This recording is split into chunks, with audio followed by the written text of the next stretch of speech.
Alright, welcome. So today we have Chiron. He has been highly requested. So let's get right into it, talking about his abilities and how they matter into actually building Chiron. Now, overall, he is more of a ability-based hunter. He uses a lot of his abilities for his damage. Of course, he's still a hunter at heart, so you still want to have like attack speed and things like that. But he does get a good amount of his damage from his abilities, his 1, his 2, and of course his 3. You can even run over people with your 3 if you really want to, but more than likely you just use enough for an escape. But again, you have 3 out of your 4 abilities that do pretty good damage, and you probably want to build that out with some physical power, and therefore you typically go into the Transcendent start.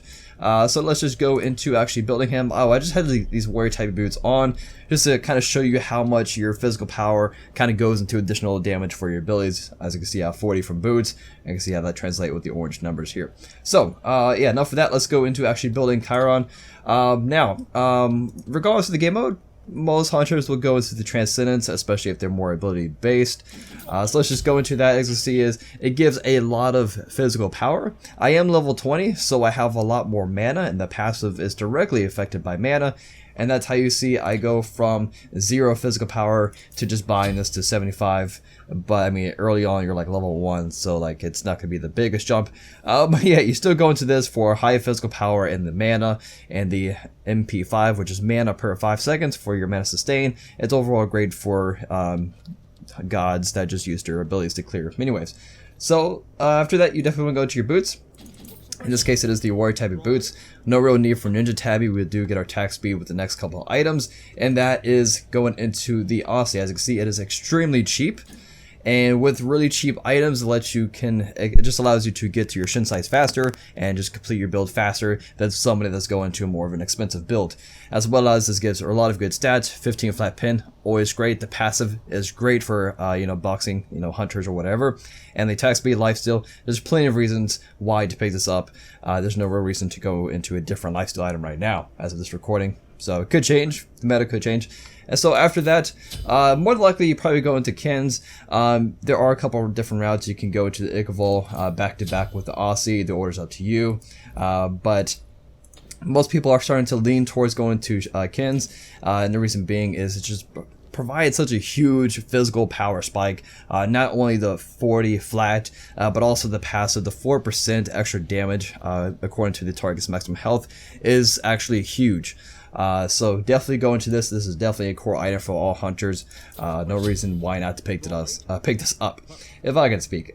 So after going into that, you do need some more penetration, and Titan's Bane is the go-to. You may wonder why this over Executioner. Well, Executioner is to build up 4 stacks on that single target.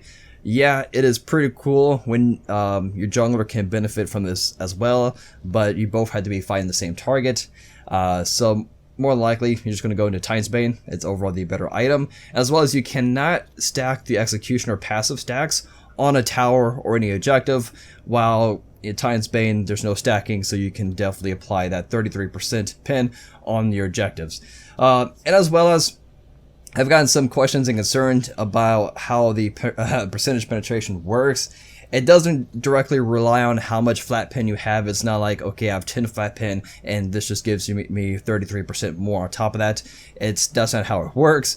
It just shreds that much percentage off that target. There's no intertwining with how much flat pin you have. That's just not how penetration works right now in Smite, and probably that's how it never works. So let's go into Titan's Bane.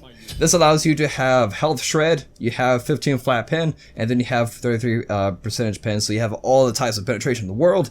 And then you have one last item. Typically with Transcendence type hunter builds, you don't really go into the double crit, or you don't really just go into a crit build in general. You can go into one extra item. You can go into Rage. This allows you for ideally more DPS compared to just go into Deathbringer. DPS stands for damage per second, since Rage builds off stacks. Like if you miss or you don't get a crit, you just get more crit on your next stack. That's how that kind of works.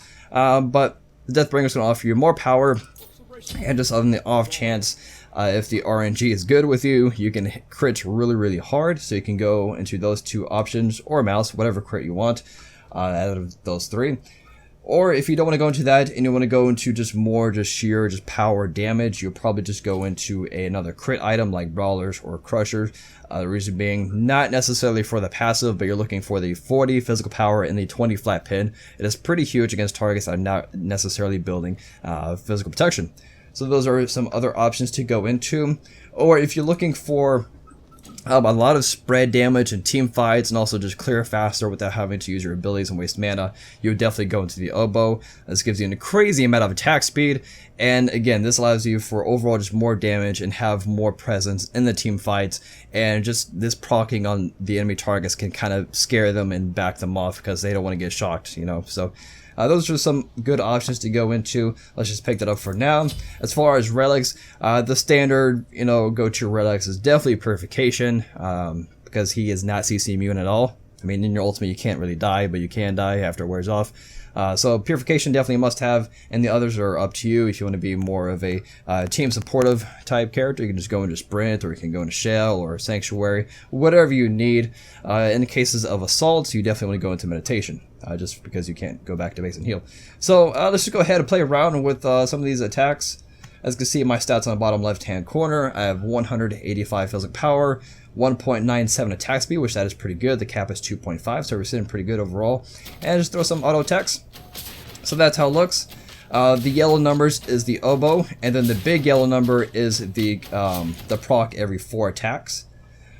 So yeah, so it's a lot of just spread damage. Of course, this is the Odin bot, so it's not ideally realistic because the Odin bot probably has no items. It's level 1. If you were to go into like a crit item, this last section of the video just kind of playing around with different items, you can go into Rage, and depending on how lucky you are, you can get some nice crits like that. You know, 2 600s back to back. That's how that looks like. If not, you can go into Deathbringer to see how that looks like. Bigger white numbers, but slower attack speed, and 760 crits. Not too bad. As you can see, 1 crit out of like so many other hits. It's all luck, honestly. So if you want to gamble, you can just go into crit.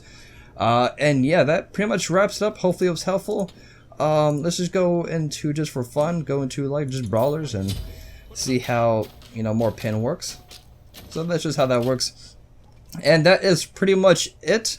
Thank you guys so much for watching. I just recently made a Facebook, probably a couple of days ago. This is the last video. I'm going to do a self-plug for that.